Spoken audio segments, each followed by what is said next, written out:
Hey, it's Sandra. Welcome to another episode of Asexualise, my asexual life. This is a place to be for education about asexuality, all things asexual. I share my own asexual life journey in order to help you in yours. If you haven't already subscribed, please hit the great big subscribe button below right here, right now.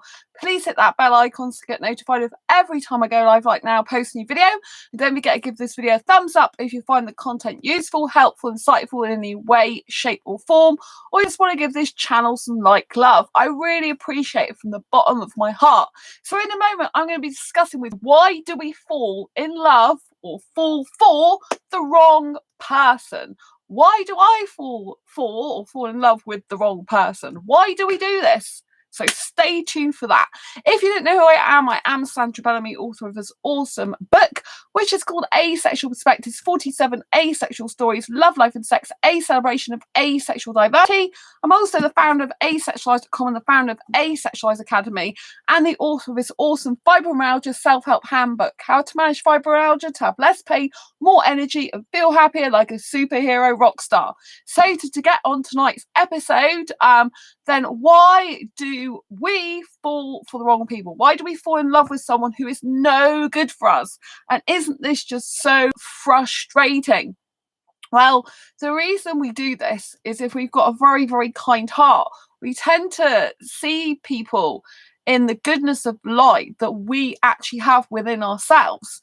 So it's not necessarily a bad thing if you fall for the wrong person, in the sense it's a reflection usually that you're a good person, that you can recognize good qualities in someone even when they may be very lacking in the really the good qualities in someone may be very, very low, but you have a magical and special way to be able to see these good qualities about a person, to be able to see things that other people can't. So actually it's a good reflection on you, not a bad reflection on you. There's a lot of things that go on online where people are told, oh right, you know, or people are made to believe that if they fall for the wrong person, there's something wrong with them. But there's not something wrong with you.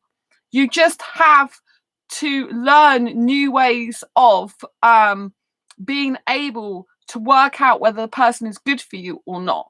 But the reason most of the time we fall for people who are no good for us is because we have actually got really kind hearts. We see the goodness in people. We see the goodness through maybe a whole heap of badness, and we kind of zoom in on that, because usually life is often a reflection of ourselves, and the people we meet is often a reflection of ourselves, right? So you could say, well, if I'm falling for a wrong person, does that mean I'm a wrong person? No, it means that you usually see good in people. You don't realize that person's wrong for you at the time or bad for you unless you have some way of being able to tell that and being able to see it. I fortunately can see it most of the time now, right? But that doesn't mean to say I still don't fall for the person, but I am able to consciously decide not to be in a relationship with someone who's no good for me. So, you know, so there's a difference between falling for someone and actually get into a relationship with someone who's no good for you.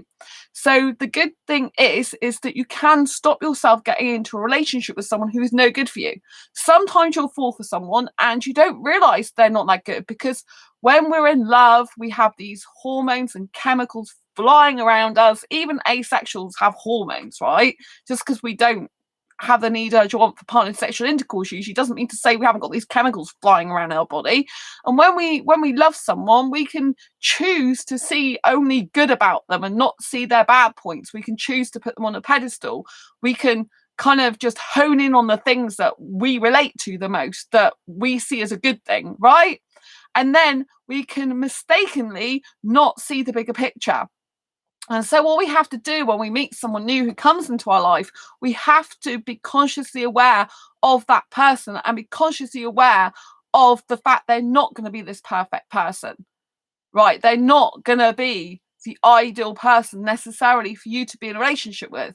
Even if you start having feelings really quickly for them, even if you're really aesthetically attracted to them, even if you're really romantically attracted to them, it doesn't mean to say the right person for you. Obviously, if they've got different sexual needs to you, they really need sex, you are sex repulsed, asexual, you definitely don't want it. That is not a compatibility. however much they pretty up the situation, however much they say they like you, two peas that are completely different can't fit in the same pod if they're a different shape size, right? One would pop out. Do you understand what I'm saying? So you have to use discernment. You have to, when someone new comes into your life, ask yourself the difficult questions like, okay, how is this person presenting themselves now in this moment to me? Check through their Facebook profile. Check through what other people are saying about them in their Facebook. They've known them for a very long time. Is it good stuff about them or is it bad stuff about them? You know, check out their social medias. Find out what most people think about this person, because a lot of the time you can tell what they're like by what their friends that have known them for a long time say about them and say in conversation to them. So, you know, look out for red flags, like, you know, if a friend mentions to, like, you know, dampen down their anger, for example. If their friend, you know, says something about their attitude not being good or their personality not being good, you know? And if one of their friends says you don't know what he's really like, you know, because they know that person better. And whilst you're having these chemicals of love flying around, you might think, oh, well, that person's got them wrong, I know them better. But really you don't, because you've just met them often, or you've only known them a short time. So really, really get to know the person. You can't really know if someone's right for you or not unless you know them over a very, very long period of time. But it doesn't mean to say you can't fall for them. The trick is, once you've fallen for that person, you realise you have feelings, you realise you have attraction, is to pull yourself back from the situation and say, okay, I have these feelings, I'm aesthetically attracted to the person. Does that mean to say they're right for me to be in a relationship with, or right even to be in a friendship with?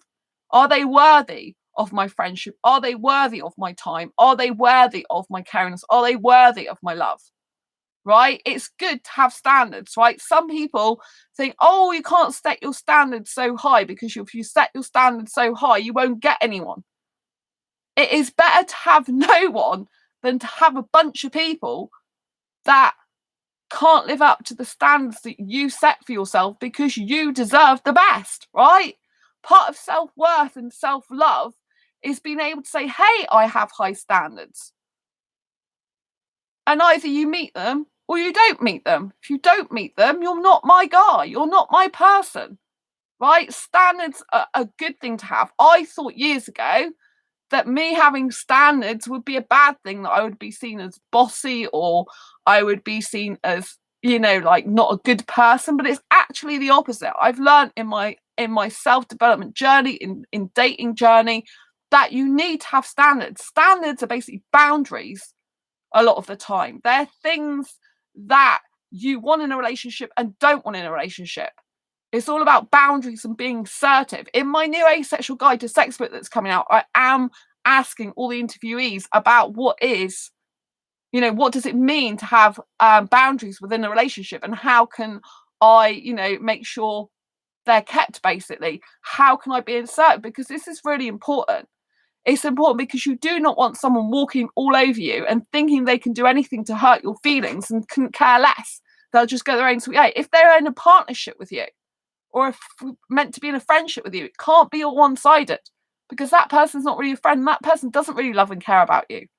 They're just in it for themselves, you know? So please, please, please do not think that having standards is a bad thing. Having standards is a great thing, because it means you care about yourself enough not to just accept anyone as your friend, or not just accept anyone as your partner. You know, whoever you choose for a life partner, for example, should be someone who's your bestest ever friend, who you can totally trust and feel safe around, who's not going to hurt you, who's going to protect you, who's going to know that they just want to be with you, unless you're having a polyamorous relationship, obviously. But if it's a monogamous relationship, they're going to know they just want to be with you. They're going to know that they care about you and love you implicitly. They're going to know that you are the only one for them. Ben, is there an asexual dating app? They should make one. Yeah, there's already an asexual dating app, Ben. It's been out for 2 years, I think it is, or more. But unfortunately, you get a lot of fakers on there who are not really asexual. A lot of scammers. Not all of them. I did a review on ASAP anyway. You can look through my channel videos. Thanks for the question. You can look for my channel videos, go to the about section, go to my actual videos on my channel. and search ASAP review. I've already done one a while ago, so I still think it's worth going on. I'm on it. I've been on it quite since it came out.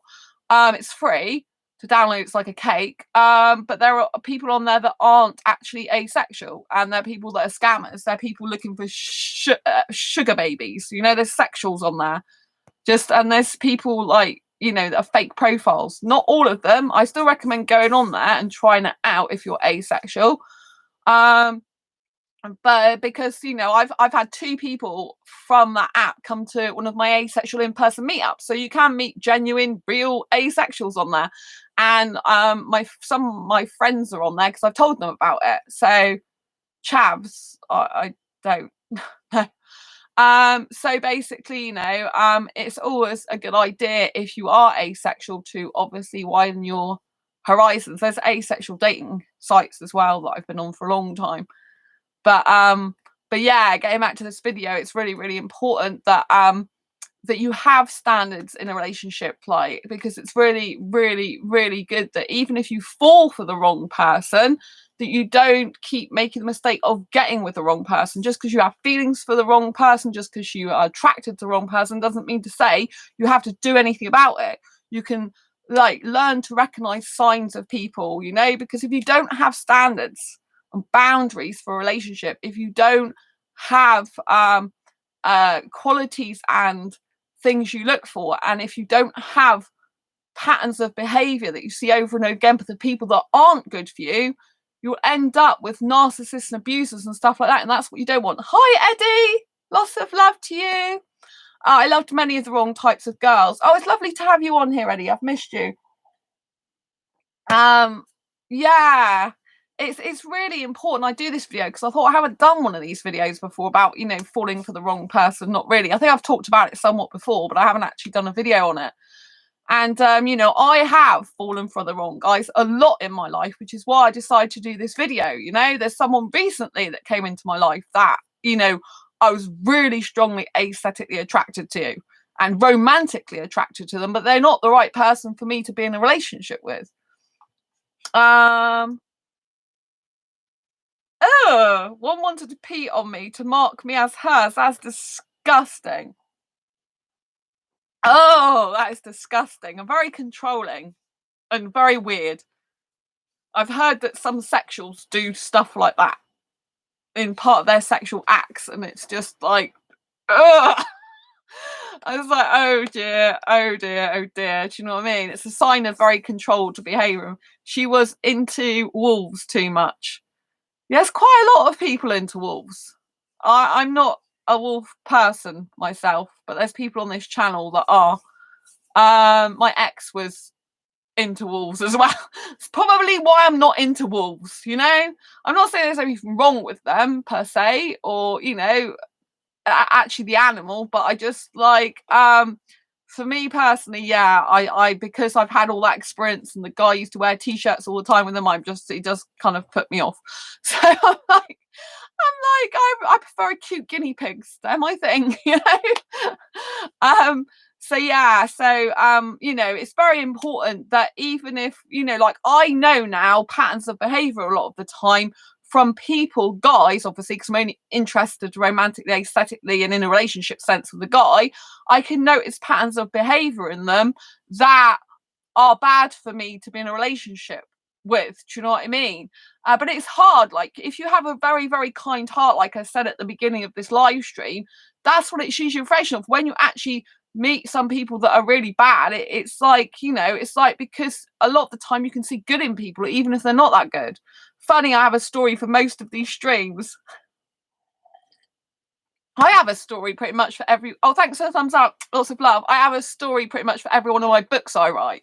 So, but I haven't. When I do my love book for asexuals, I haven't actually got a relationship yet. So that's gonna be very interesting. I got my own love story of how I fell in love with myself through self-love. I think I'll have to do that story. I think that'll be a very good story to put in that book. Yeah, it's really good, Eddie. I like you interacting. It's really, really nice. It's lovely to have you here. I know my live streams have been a bit erratic all over the place lately because I've been very, very busy doing various things like I usually do. But I have worked on the Asexual Guide to Sex book again today, and we've got another. Well, we've got a. I finished a story yesterday. One story's completely finished now, so I'm super excited about that, because that person's story's they've been working with me over the process of over 10 months on that story. It's a really, really amazing story, because it's like a 3-in-1 story. I'm not going to give it away, but I'm going to say it's JG's story, and I hope my story is in a big what? Oh, in a book, you mean? Oh, yes, your love story. This is going to be good. Yes, you want it to be in my book. I'm guessing the next book. For asexuals, I'm doing some other books first. After my Asexual Guide to Sex book, I'm doing some books for the dark side. But my next one for asexuals will be a love storybook, actually.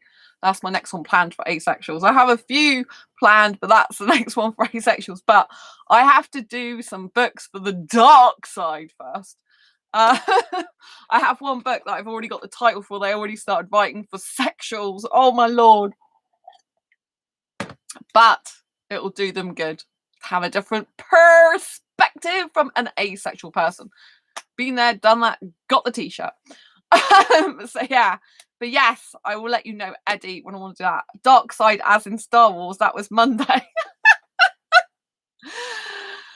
Oh, well, I'm doing a book after the Asexual Guide to Sex book is finished and published, which will be in the next couple of months. I'm hoping. I wanted it to be the beginning of June, but I've had to do some other work, so that's basically prolonged when the book's going to come out.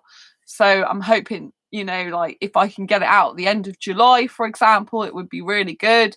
But it's not going to be June by the look of it now. I've still got some other people's stories to edit. Not many left now, and then my own, but I've got to finish my asexual, how to arrange a successful online asexual meetup. So I'm doing that course. I've nearly finished that, but I've got to upload it, but I've still got a bit more to do on that. And my asexual meetup mastery course, I've got officially launched both of them, so that's going to be very interesting. Oh, some other business stuff that wasn't work for another brand, one of my 3 new brands that didn't work because there was a problem with software, so I've got to go back to sorting that out. And then I've got to crack on with my books, and I'll probably launch the erogenicity brand very similar kind of time to my Asexual Guide to Sex book, or a little while after that type of thing. So that's going to be really full on. I'm quite nervous and excited at the same time about that one. It's going to be kind of weird, but I already started to write a book for sexual guys a while ago last year. They need an asexual girl to whip them into shape. What can I say? So yeah, it's going to be very interesting to see how the book goes. But there's just me writing that book. Like the asexual books, I include other people. At the moment, there's just me going to write a book for sexuals. Like me speaking, just me. I haven't got any plans at the moment to incorporate other people. Most of us do. Most of you do what? Need whipping into shape. Oh yes, I agree, Edu. It's whether the sexual guys will listen to me or not. But I mean, it's not. The erogenicity brand can be for guys or girls at the moment, but I'm thinking it's probably going to be more geared towards guys, because my predominant audience used to be in the past guys. 18 to 35 was my core audience on this channel years ago. About a year ago, so it's changed somewhat now. It's still up to 35 is predominant age group on this channel, which is interesting. Younger guys, I like 18's a bit young, but 21 and up I like for a relationship. Yeah, so it's very, very interesting. Yeah, and it's more split now on this channel, more women and men. It used to be predominantly guys who used to tune in, but now it's gone. So the erogenicity brand can be for women as well. I did start doing a book for women, but I get on better with guys, and I'm used to talking to guys and being in the guys' world and helping guys out usually most of the time. So I'll probably end up doing being a coach, dating relationship coach, predominantly for sexual guys as well as asexual people as well. But I can help women be more confident with their sexuality and be more confident in the erogenicity department. So I'm quite looking forward to that, because there's a lot of women who are not strong and confident like me. Like I'm very boundary driven. Like, you know, even though I don't want sex, I'm still like, a guy can touch there, you can't touch there. I like this, I don't like that. Do you know what I mean? And you kind of need that, and that's what you need, like, for any relationship, you know. And you know, you need standards, and that's what I was basically saying in the beginning of this video as well, that you need standards, you know, that it's good to have standards for a relationship, you know. And when we start having standards for ourselves, we start having boundaries, we start having things that we expect and want in a relationship, and we don't accept second best. That's when we have better quality relationships, and we stop. And maybe we don't stop falling for the wrong people, but we recognize these people are wrong for us, and we don't go down the rabbit hole and get with the wrong person. Hey, Sam, lovely to see you. Eddie, friend asked me, how's my girl in bed? I said she is like an animal, and he says, oh my, what animal? And I reply, a bear. He says, what a bear? And I say, yep, she hits the bed and hibernates. Oh, Eddie, that is hilariously great. That's a very good asexual joke. I love that, Eddie. That's really, really funny. That's really funny. Oh, I love it, Eddie. I really love you being on this channel, especially saying things like that. It's really funny. That's my joke for tonight. Thank you all. It's really, really good. Oh, I love it. I really love it. It's a really good joke. Thank you for sharing. Yeah. But I'm glad you found a good girl for you now. You know, it's very important. So it just goes to show you that even if you do fall for the wrong person, you can recognize it and stop falling. Like, I fall for the wrong guys, right? I tend to fall for the wrong guys because I have a very kind heart and I see good in guys. I see the good points, and I kind of like don't initially see the bad points. I might see some bad points, and I choose to kind of like water them down. But I'm getting better. You know, I'm getting a better, you know, because in the past I would have seen like red flags and I would have ignored them. But now I see patterns of behavior, like, especially like if I've had a relationship with someone and then someone new comes into my life and they're very similar in the way they speak to me, in their mannerisms and the way they behave. It's kind of like, I've seen this before, I know where this leads, I don't want that, so I'm not going to accept it, you know. And it's very, very, very important to have the high standards. It's very important to have high boundaries. It's very important to assert those boundaries, to assert those standards. The wrong person will run a mile from you having boundaries and standards.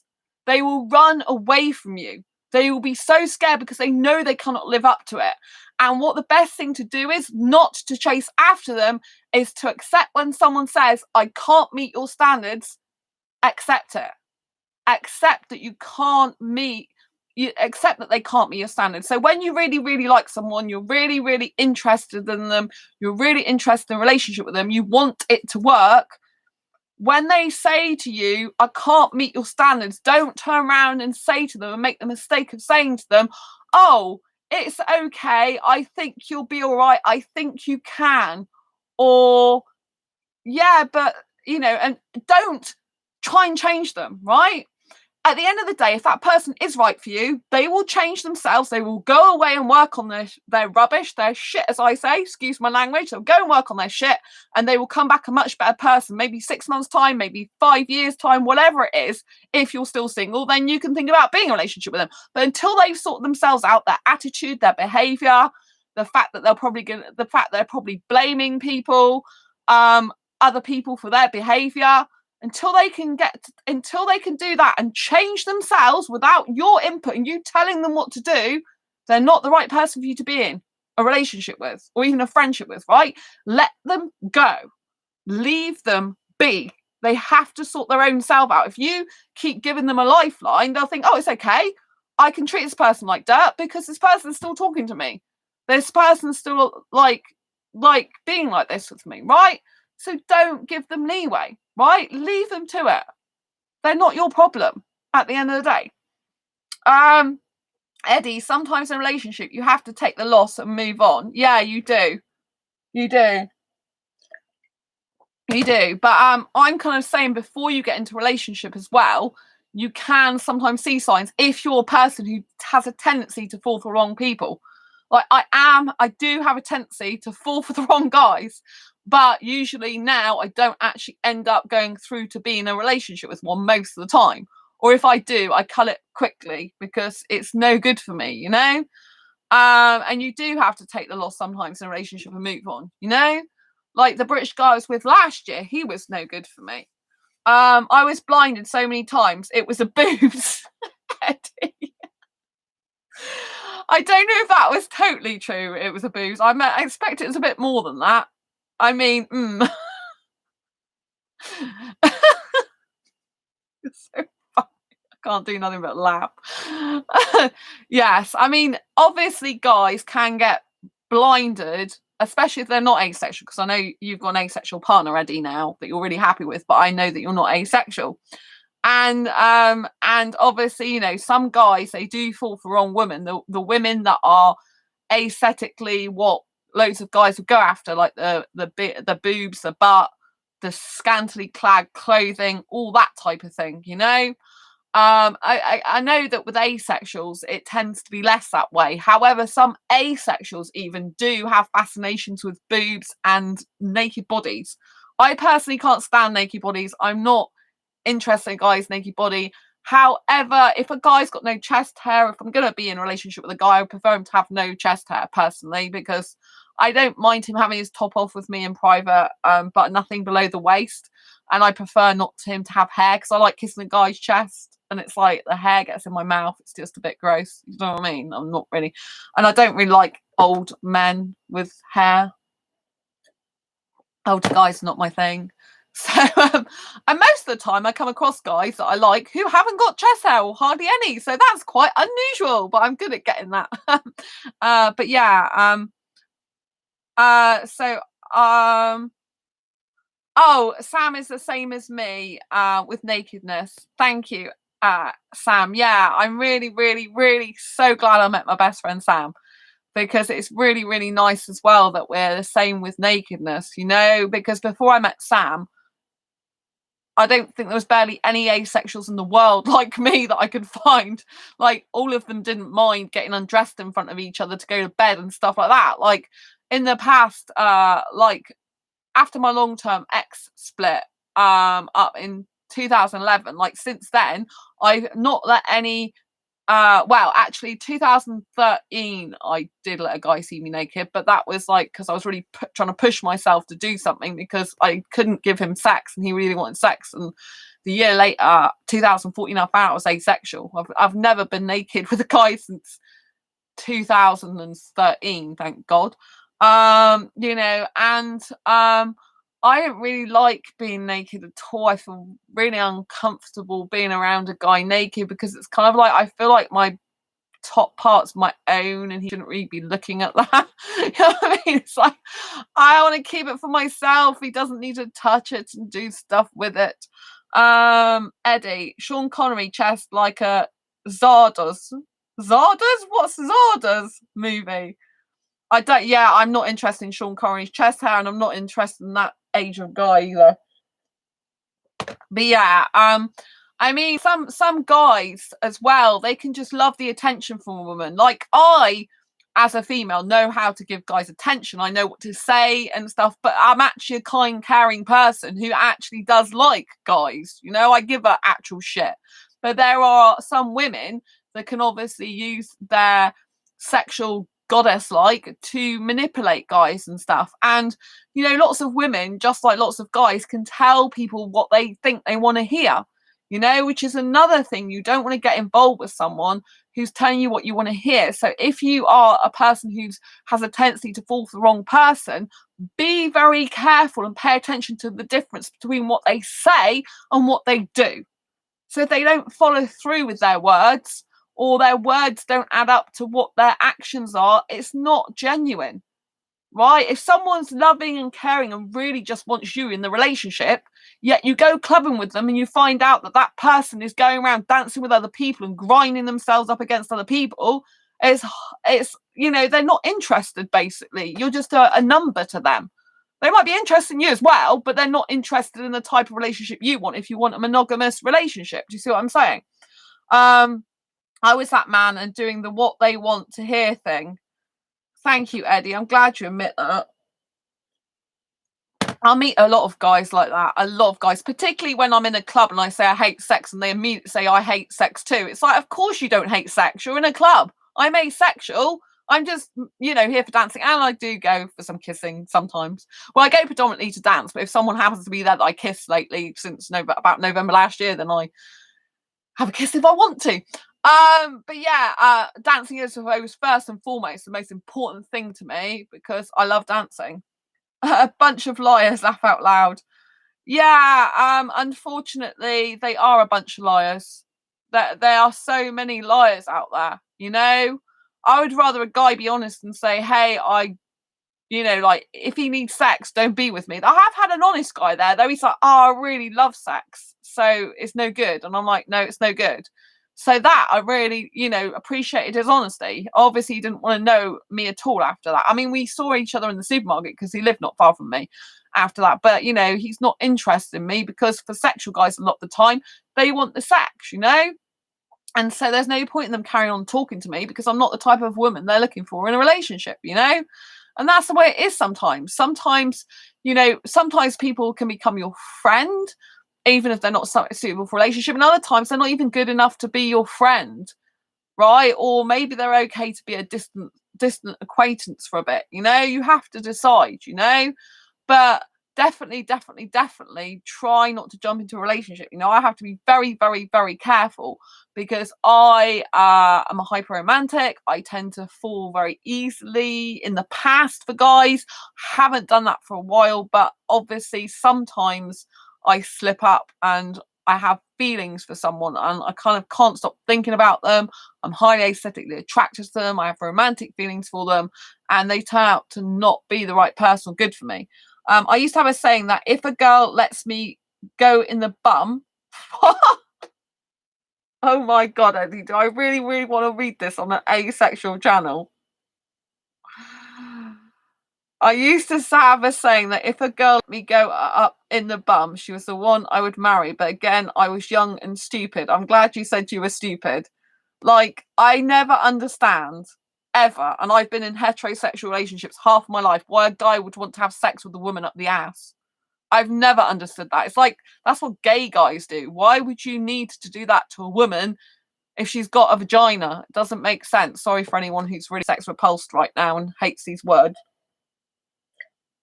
I've never understood guys doing that. Power move. It's disgusting. I don't see how it's powerful with a guy getting poo all over his dick, to be quite frank with you. You know what I'm like? I'm very blunt on this channel. I don't see how it's a power move. I think it's disgusting. Oh, revolting. My ex put the tip of his penis there once, and I'm like, what are you doing? No. He never tried it again. Never tried it again.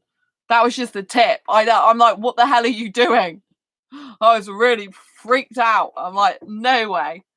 You are not doing that ever. Never. Ugh. It's gross. Oops, where's the sick bucket? Exactly, Sam. It's very sick and disgusting. It's like really, really horrible. But I have never ever understood anyway why guys do like to do that up a woman's bum, And I've been in heterosexual relationships. And out of all the guys, the 5 guys I had sex with, there's only one that tried it. And that was when I was with my long-term ex for 8.5 years. And when I say tried it, he didn't. He just put his tip there. That was it. It's like, do not to do that. But some girls like it also. I can't understand why.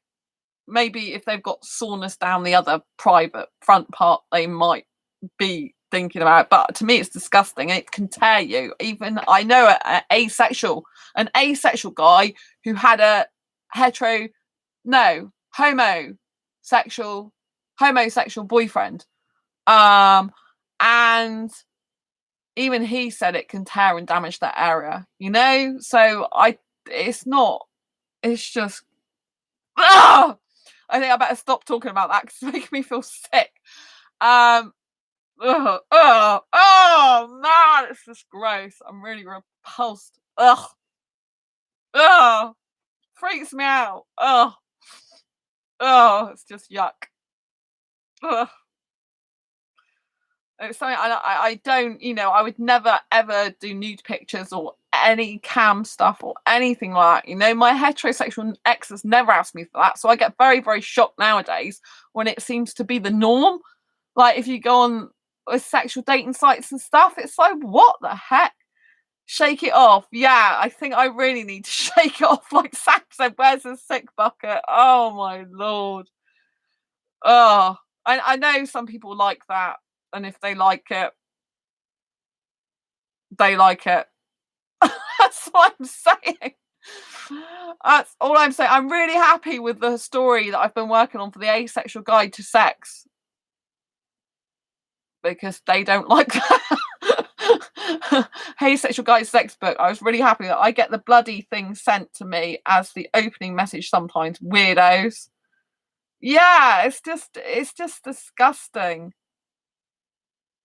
It's absolutely disgusting. I mean, I just think it's hideous. Actually, I've had more men send me pictures of other women naked with their boobs hanging out with a tiny little bikini to me, sexual guys, and I have actually sent.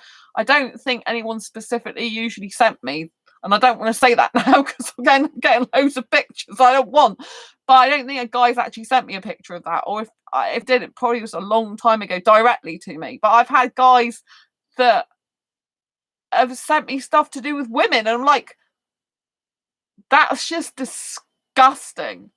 Gotta avoid the random penograms. It's just hideous, absolutely hideous. So many, But for me, when I say I've got the wrong guys in the past, they've been because they haven't been that caring. A lot of it ended up being narcissistic, manipulators, abusers, and unfortunately, there is quite a lot of those out there.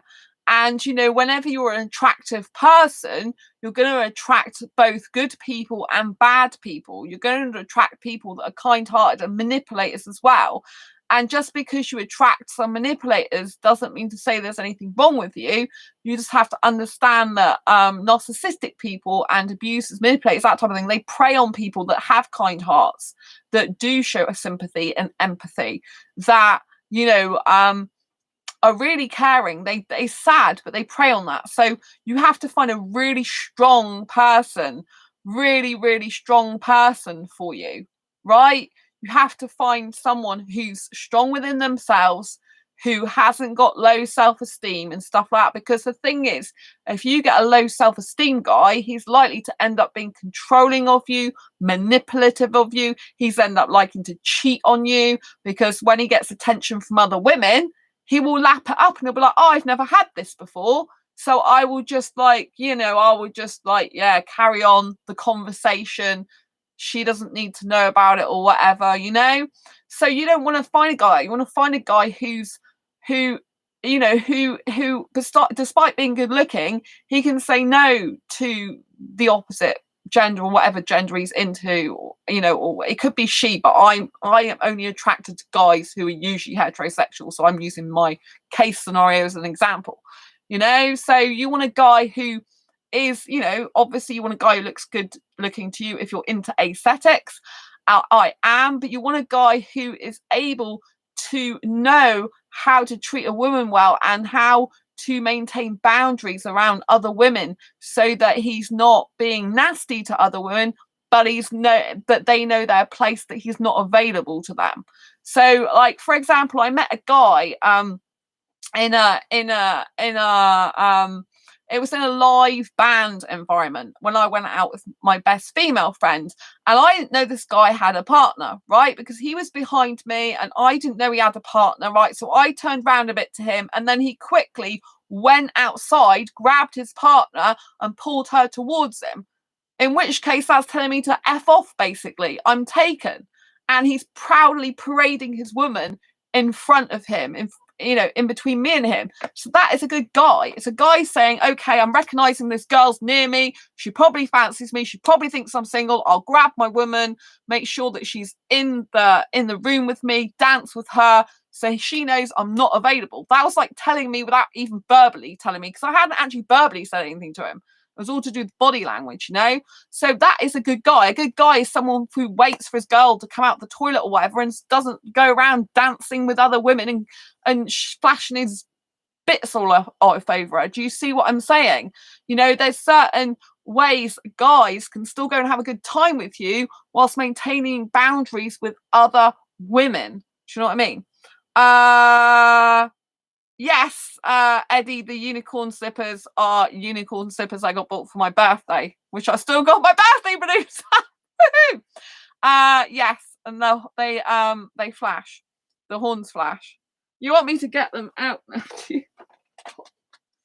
I haven't got my dressing gown on. I'm being very.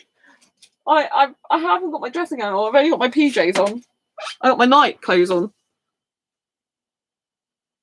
Like hearts. I've got hearts on, see?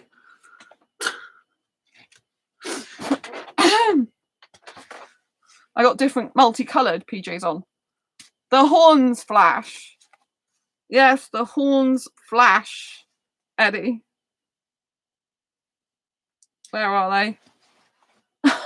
Stop the stream just for... Yes, my friend who's asexual bought me these. Not someone that's not in the chat as far as I know at the moment. Look, they are very, very cool. Very, very, very cool. So yes, they're very asexual as well. Like asexuals are well known for being unicorns because we're different, if you know what I mean. So there's kind of a one's flashing more than the other because I started later. But yes, I'll put them there just so you can see. There we go. just for your viewing pleasure, Eddie. I won't make any comments about the horns, Eddie. Right. So yes, so it's very, very important that you do have standards in a relationship or potential relationship, because this is how you filter out the people that are no good for you.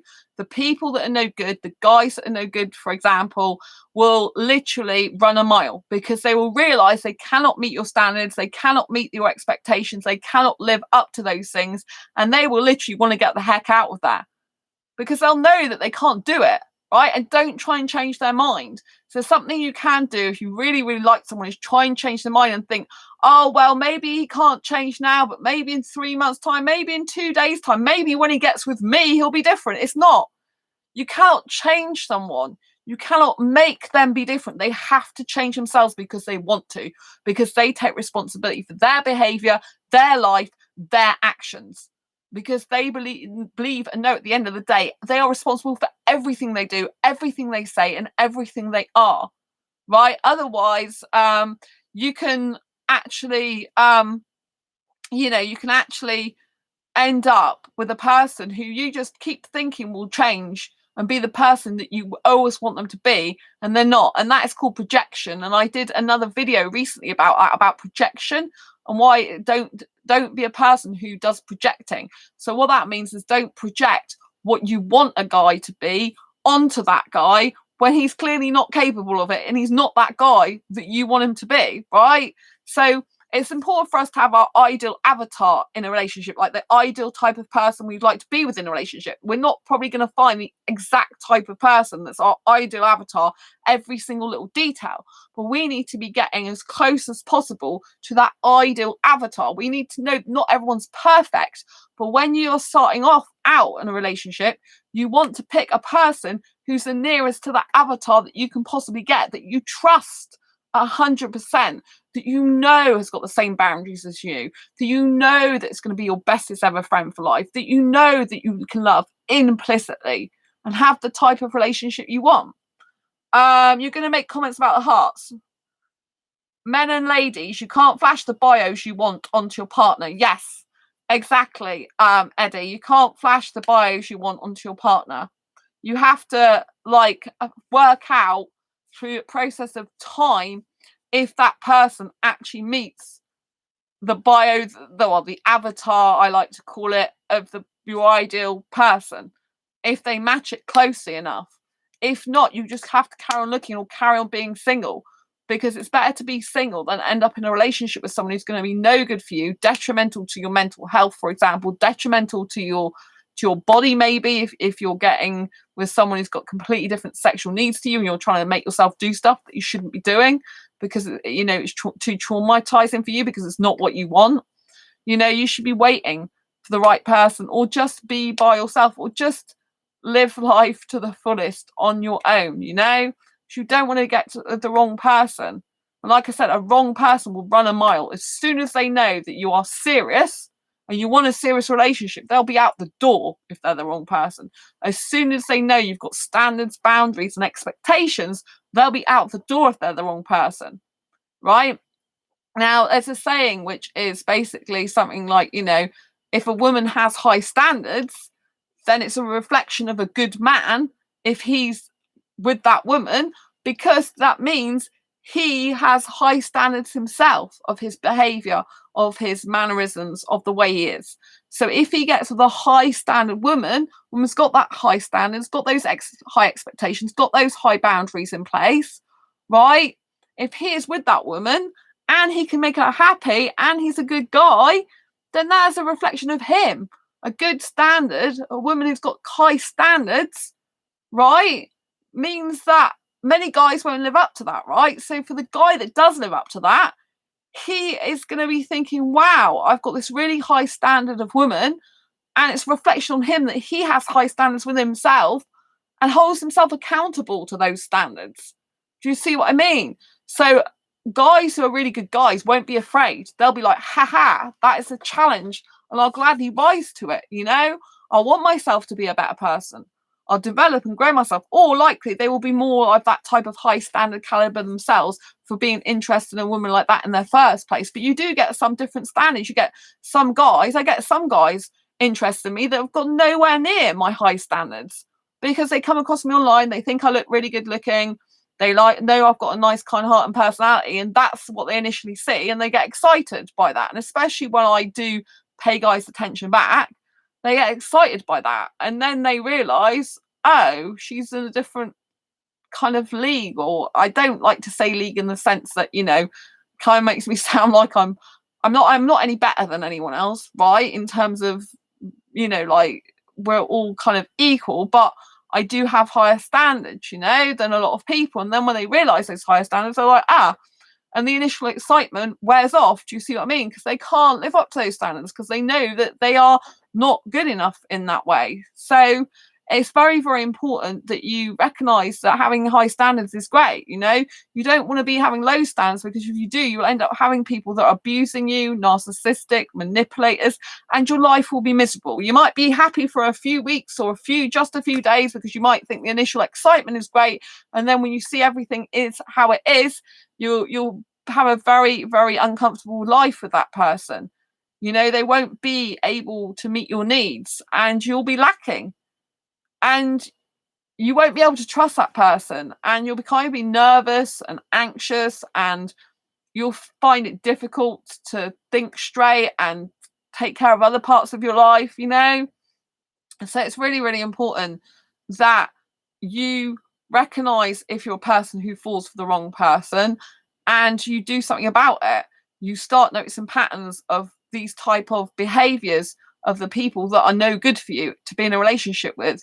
You look at their language, you look at what they say, what they do, you look at what they do in relation to what they say to you specifically. You look, like I said, look through their social media, look what their friends say about them, look at their pictures.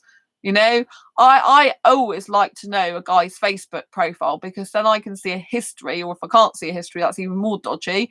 But then you can see a history of the person and their life to see if they're genuine or a person in the first place, and also to tell what journey they've been on, right? Obviously, some people can change, so you could end up seeing an old profile of theirs that's very different to the new profile, but you can still see what they were like in the past. And some people change and some people don't. So you have to bear that in mind. Don't think, I wish they'd change, when they actually haven't. The type of guys that are narcissistic and abusing type of guys, they don't take responsibility for their actions and what they do in their life. So, for example, they might get into a relationship with a woman. And obviously, if you're in a relationship, it's quite normal for a guy to buy a woman like gifts and flowers, chocolates, that type of thing. And then the guy would go, oh, she was after me for my money. It's like, well, you bought the gifts. You're in a relationship with her. Do you know what I mean? You didn't have to do that. It was your choice to do that, right? And, part of loving someone is you might want to buy them gifts sometimes. I mean, when I was earning a lot of money years ago, I used to spend shed loads of money on my ex, absolutely mountain. And he actually wasn't a good guy. But although I spent a lot of money on him, I used to pay for him to go away on holiday. He used to pay for me at different birthday times. I did actually like going away as well. So although I was paying for him, I was usually paying for me to go to that place as well, like stay in a hotel and do certain things. So I was getting some pleasure out of it myself. Do you know what I mean? Eddie, my girl tells me I don't have to get her anything, but I do because I love her. Exactly. If you love someone and you give someone gifts, you give someone gifts because you want to and from the bottom of your own heart, not because you expect anything back or not because you'll resent it if that person splits up with you or whatever, I mean, it was horrible when I split up with when my ex split up with me. He used to like pile all the stuff and try and give me all my gifts back that I gave him. I'm like, why do I want the things back that I gave you? I bought you them for a reason. Because I wanted you to have them. But some people would be the opposite. Some people are like, give me all the gifts back that you've ever bought me. I'm not like that. It's like if I give gifts in the time, I do it out of love and care for someone, not because I want something in return or because I want them returned. Do you know what I mean? Like if I've given them to them, they're actually their gifts. It's different if I've got something, then they've stolen it off me or borrowed it and not given it back. But if I've actually bought them gifts for their birthday, why do I want them back? You know what I mean? I guess it was because he wanted to hurt me, but I just thought it was stupid.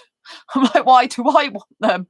I've bought them for you. Do you know what I mean? But yeah, so, exactly. If someone really loves you, they give you gifts and they buy you things out of love and care and concern because they want to do that, not because they expect something back from you. Do you know what I mean?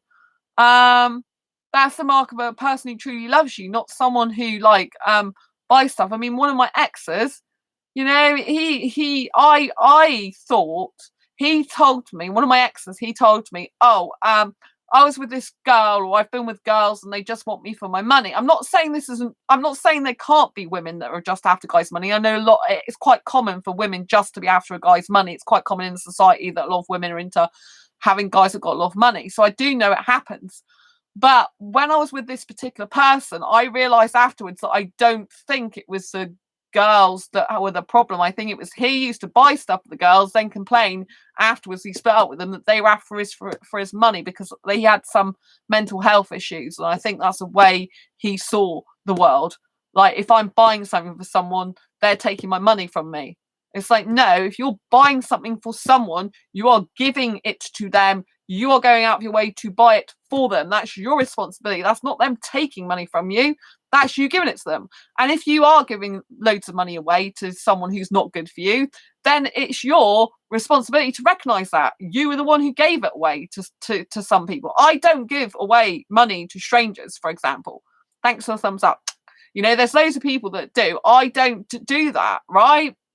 Because I just don't. Like there's loads of scams on Facebook and stuff, I'd rather, I hardly ever give money out to people because usually it's just like they just want it all the time then, And so there was one person that I gave some money to once a very long time ago, and then that's all they were after is just money, and they weren't a good person actually. So I just after that I'm like, no, I'm not doing it. But usually I don't do it, I have given to charities and stuff before, but and I, if I needed to buy something for someone, I buy something for someone, but I'd always prefer to buy something for someone than give them money. It's like homeless people.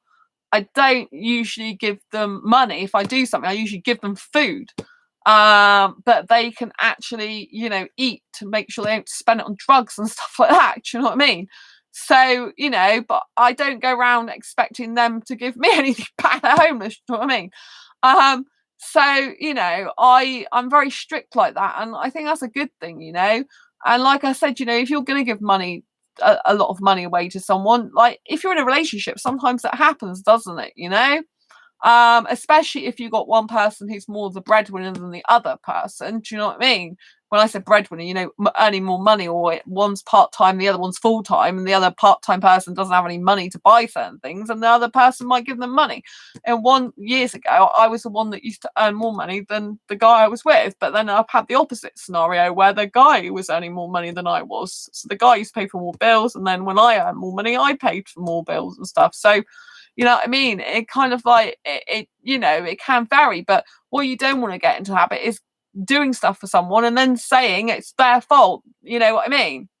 Because in that type of scenario, it's your responsibility. You're the one who gave it. I mean, it's your responsibility if you gave any money anyway to anyone. Do you know what I mean? But obviously, I know there are meant to be a lot of women out there that are just after guys for their money. I'm not one of those people because, I prefer a guy who's got an amazing personality. I do like being bought gifts though, I'm not going to lie. Like if I'm in a relationship, if he buys me like a little £1 bunch of flowers, I'm really happy. Or a little block of chocolate. Well, I've got allergies, so you'd have to make sure it's allergy free because I do like that. I like little gifts because I think it's romantic, cute and lovely and beautiful. It makes me feel really good and I just like that type of thing. So I'm not going to pretend I don't, but I don't expect guys to go around spending hundreds, like, do you know what I mean? Just for the sake of it, if it's, you know what I mean? But I mean, in the past, I've lived a type of relationship where I have spent hundreds of pounds on my guy and he's spent hundreds of pounds on me in the relationship in the past. We used to always buy each other gifts, but it was always kind of equal, really. I used to spend a lot of money on him. He used to spend a lot of money on me, but you've got to be careful of that because in a relationship, then you can end up having kind of like, spending more and more money every single year. Do you know what I mean? So you kind of have to I remember once just for his birthday, I spent like £1,000 years ago. I did take him away though, but it was I think it was when I went to Blackpool, but it was like, whoa, that's a lot of money. Do you know what I mean? To spend on a partner, a lot of money. It was a whole load of money at that time for me that I saved up for. So yeah, I haven't done that since because I thought, this is getting really, it kind of can get really out of hand that you just end up buying each other more and more stuff, spending each other more and more stuff, money on each other, and then you don't actually stop, and then you end up like saving and saving for months and then realize you haven't really got much left for yourself. So it's really important as part of your self-love and self-care that you do keep some money for yourself. Do you know what I mean? That you do have some savings of your own and you don't just give everything away to the other person because you've got to love yourself as well as love them. Do you know what I mean? But if you are a person in a relationship, you are giving something to someone, you shouldn't then go around saying they're taking it from me if you've given it to them, right? If you know what I mean, you should use caution, think, is this person using me for money or not, before you even give it out. But if it's, if you're spending money on them, giving them gifts and stuff, that's your choice, isn't it? They're not actually getting the physical money, they're getting the gifts. So just bear in mind these type of things. There's two sides to that. One is like some people do use you for your money, and the other side is, don't be the type of person that's actually doing stuff for someone, then expecting something in return. And, like, I don't like these people who do stuff and they go, oh, well, you owe me one and I owe you one. And, oh, my God, it just goes on and on. It's like, do you know what I mean? I don't like that type of thing. I like clean cut, crisp, clear. Do you know what I mean? Not be obliged to anyone. I don't think that's a good thing to do. So like Eddie said, Eddie buys stuff for his woman because he loves her, and wants to show that and just enjoys making her happy and gives the stuff she wants or needs or might like to have. Do you know what I mean? And that's that's a good thing, so be very, very careful of these guys that buy something and then turn and manipulate as much to say you were like, if they've bought you a gift and then they're saying, oh, well, you're using me for my money. It's like, well, you've bought me the gift. Do you know what I mean? Obviously, you could be the type of person that's like, buy me this, buy me this, buy me that, buy me this, buy me that, buy me this, buy that, which isn't a good thing to be like saying, buy all this stuff for you. Do you know what I mean? Because you don't want to be using a person yourself. So you have to like obviously take, charge of your own behavior as well. But any person that's a good person to be in a relationship with is someone that actually cares about you, someone that loves you, someone that treats you with respect, someone that will listen to what you say. They don't have to do everything you say, but they're prepared to listen to what you say. Someone who doesn't manipulate you, who doesn't mind control, who doesn't get stroppy with you if you're not doing exactly what they want you to do. Someone who actually is there for you, and someone who realizes you've got a life of your own as well. It's like with me, if I meet a new guy that doesn't know the work I do, it's like they kind of expect me to be available at times to talk to them when I am busy working. It's like, no, I actually am busy because I've got a life of my own before I met you. And it's really healthy to have a life of your own before you meet someone, like the right person for you will support you in your career, will support you in your hobbies, will support you in your interests. The wrong person will be the person that demands your attention all the time without caring about the fact you have hobbies and interests and what you like to do. Right? As someone who loves and cares about you will ask you about your hobbies and interests, will take an active enjoyment in you sharing how you're getting on with your projects and your hobbies and interests. They'll want you to do well. They'll want you to succeed. They'll want to say, oh, that's amazing. They'll want you to share that with them and them share similar stuff with you. See, these are healthy relationships, one where you share your hobbies and interests. And I don't think it's good if you're in a relationship and you've got secret hobbies and stuff like that. If you love someone, if it's a healthy relationship, if it's the right person for you, they'll want to share their hobbies and interests. You might not actually have the same hobbies and interests, but they'll want to talk to you about it because that's what it means a lot to them. If something means a lot to that person, it should mean a lot to you because that person means a lot to you, so their hobbies and interests would mean a lot to you, if that makes sense. Do you see what I'm saying? So if you fall for the wrong person, they probably take a lot of interest in themselves, what they're doing themselves, and they won't actually get involved in what you do. They'll be not interested, disinterested, or you'll be like trying to get their attention, saying, look, this is what I do, this is my career, and they'll be like, oh, okay, and they'll just carry on talking about themselves all the time. This again is not the right person for you to be in a relationship with. This person, and especially if they start taking interest and then all of a sudden they couldn't care less about what you're doing, that's a very big sign they just got with you because for their own pleasure and excitement or interest. Someone who's kind, caring, loving will genuinely take an interest in what you do, and they will keep that interest. They're not necessarily going to be interested every single minute of the day because they've got their own stuff going on, right? But overall, they'll have a genuine interest of how you're getting on in your life and what you're doing and what makes you happy, your career, your hobbies, your interests, your life. Because I want to be a part of your life, because I want to be in your life, because I love you so much. Do you see what I'm saying? So you have to take all these factors into consideration and look out for them when you're thinking about having a relationship or even a deep best friendship. You have to be looking at if this person's good for you or not. In the past, I've had wrong friends as well for me, not just wrong people in a relationship that I've fallen for, potential relationship. I've had wrong friends because it ended up being one-sided and stuff. And now I don't have one-sided close friendships anymore. And so that's really, really good. I don't want that ever in my life again. Like last year was the last time I actually let someone go who I've known since primary school. They're still on my Facebook friends. I've not completely let them go in my life. They're a very good person, very, very loving, caring person in of their own right. But I let them go as a closer friend because they weren't really close anymore. I was the one going to see them. It was clear they didn't really want to see me anymore in person. So I spoke to them about it. I messaged them and told them the truth, of how I felt. And they said, yeah, I'm not a good friend and you deserve better. And so, I still care about that person. I always will.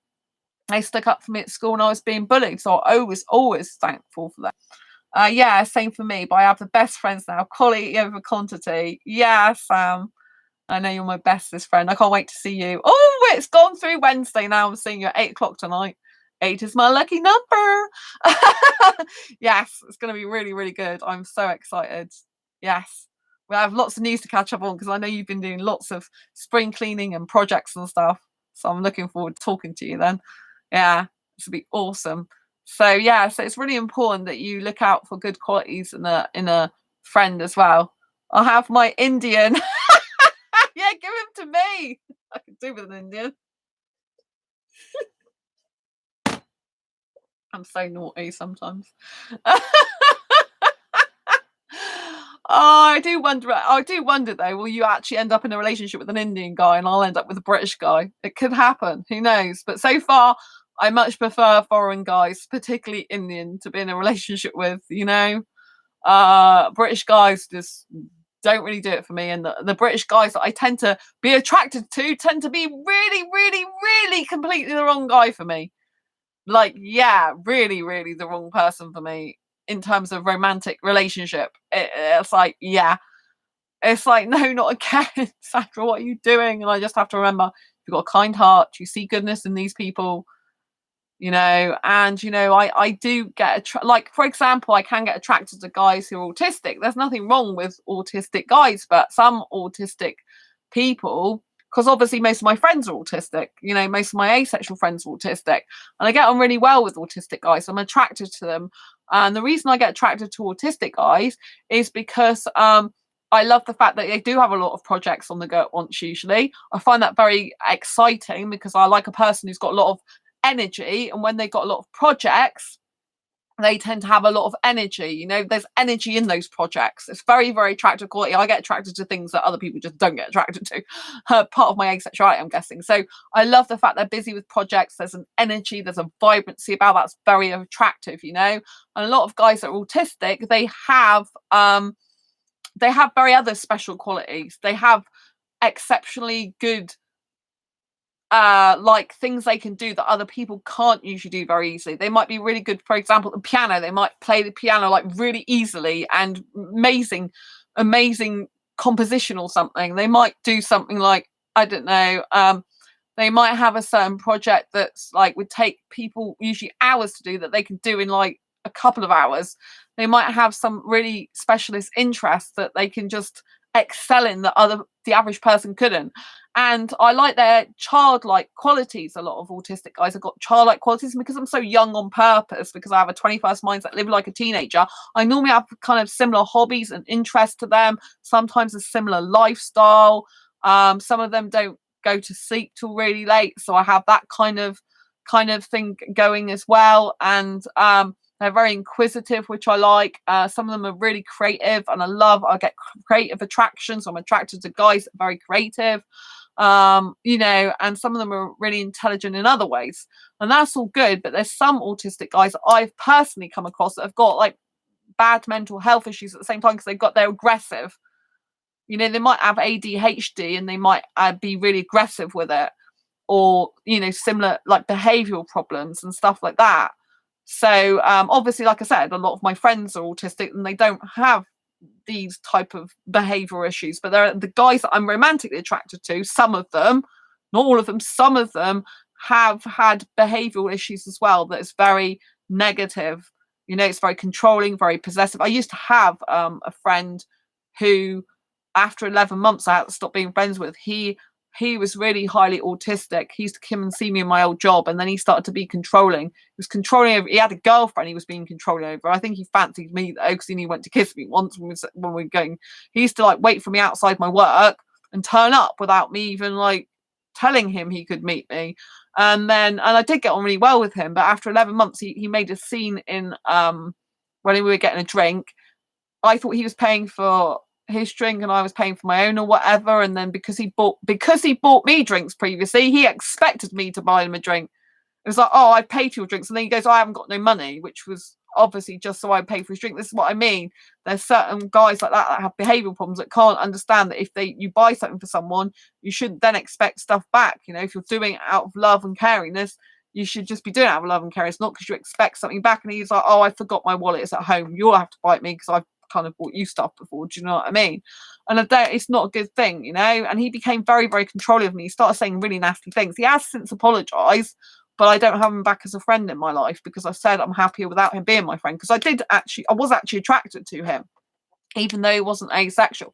And he originally was attracted to me. That's why he came in my job and started talking to me originally, before he got his girlfriend.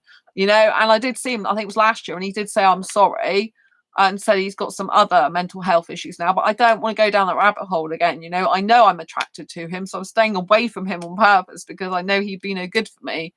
in a relationship sense. And, and I know he was attracted to me at one point. So I told him, I said, thank you for the apology. I appreciate it, but I'm happier as not being friends now. So, I think he's got another girlfriend anyway. So a different one. So, sometimes you have to be careful, like I could be with someone potentially that had certain mental health problems, disabilities, because obviously, I've got a disability myself, fibromyalgia, I've still got some anxiety, which is kind of classed as a mental health problem, or mental health issue, or mental health not being tip top. I don't know what you call it. I work with my anxiety and I manage it really well, so it's not really a problem for me. But I do have relationship anxiety, so in that sense, it can be problematic.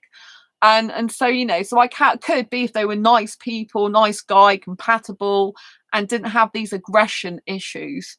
So for example, on someone's Facebook profile recently, I noticed someone said, "Oh yeah, and you need to make sure you don't get angry." And so I think that was after they'd been talking about a previous relationship that they'd split up, and that was friend was giving them advice, so you need to not be angry. So I knew then that person most likely has anger issues, right? Because their friend said that to them. So you have to look at all these type of things, right? You have to know that some people who have disabilities or mental health are fine, they're loving, they're caring, they're kind, they're fine for you to be in a relationship with. But you also have to understand and know, don't let people use their mental health problems or disability as a way of manipulating you, saying, "Oh, I'm okay. It's okay. I'll treat you like that because I've got this disability or this mental health problem," because if they are speaking like that, they are basically not taking responsibility for their mental health or their own issues. And they are putting that on you and saying they have a right to be like that just because they're termed as disabled or have mental health issues. They are not right to treat like dirt. They're not right to manipulate you.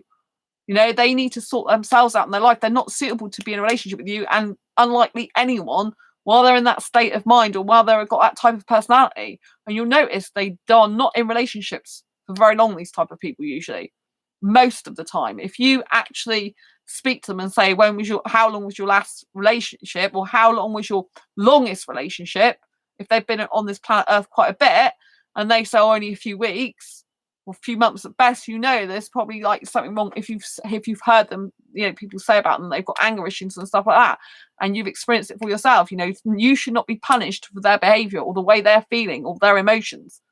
That's their thing to deal with, not yours, right? So never ever, like I have, for example, I've kind of taken pity, or if I don't know if pity is the right word, I've kind of like don't like the word pity, but I've kind of taken like in the past an approach where I really liked someone, they had a really bad disability, and I really cared about them, I liked them, and I kind of felt sorry for them as well, which isn't good, because disabled people don't really need you feeling sorry for them. They need you to be constructive, and they need you to like work with them with their disability, right? But I do sometimes feel sorry in my heart for people who have got unfortunate circumstances, because I'm a kind person, kind-hearted in that way. But I do like kind of feel other people's pain sometimes if they're struggling, or if they are in circumstances which I wish they weren't for them, But some people can use that to their advantage. This person got funny with me because I wouldn't take my clothes off and stuff like that, So you got to be very careful. Don't let their disability or mental health cloud your judgment as to what they're really like. Mental health problems or no mental health problems, disability or no disability, doesn't give them a right to speak to you badly, to manipulate you, to control you. If they get in a huff, let them go. Just let them go. Let them be in a huff. They're just getting huffed up with themselves, basically. And then they'll feel, excuse me, more frustrated probably that you don't care. Because it doesn't affect you. You have to let someone like that not affect you. Because at the end of the day, these type of people will always end up being this type of person unless they see that they are the problem and they need to change. And that could mean years of therapy. Could mean a long time before they're ready for an actual serious committed relationship and fully capable of it. And you have to understand that some people might not be like that, however much you wished they were, But, there are people that, like I said, they're nice people who do have Asperger's, for example, do have autism, and, they can be in relationships, There's some people that are fully capable of being in relationships like that, I follow a channel. I haven't watched it much lately. Aspie World. Someone recommended it, and when this guy's got a girlfriend who he lives with, and he does talk a lot about how it's difficult for him sometimes in relationships to understand certain things. Like the woman really needs to say exactly what she means, but because I'm the type of person who says what I mean and very direct. That's why I get on really well with guys who got autism as well, because I'm very direct. I'll just say exactly what I mean. And in the great world, a lot of people don't do that apparently, but I've always been like that in my personality. So that's why my personality is really suited to be with someone really who's autistic, because I love the childlike qualities. I love being young myself and vibrant and energetic. I have a way that I can usually speak to this person that speaks to their heart and mind and even emotions. I can have a guy who's got Asperger's, for example, or autism, that I can emotionally connect with some of them. I'm not saying all of them. I can have an emotional connection. Apparently, that's very difficult. It's very difficult for some people with autism. I say guys a lot because I'm only attracted to guys who, it's very difficult for them to have an emotional connection. But I can have an emotional connection, which I think is quite a rare quality. I didn't realize it was rare until one of my autistic friends said, well, he's got Asperger's. He said that to me.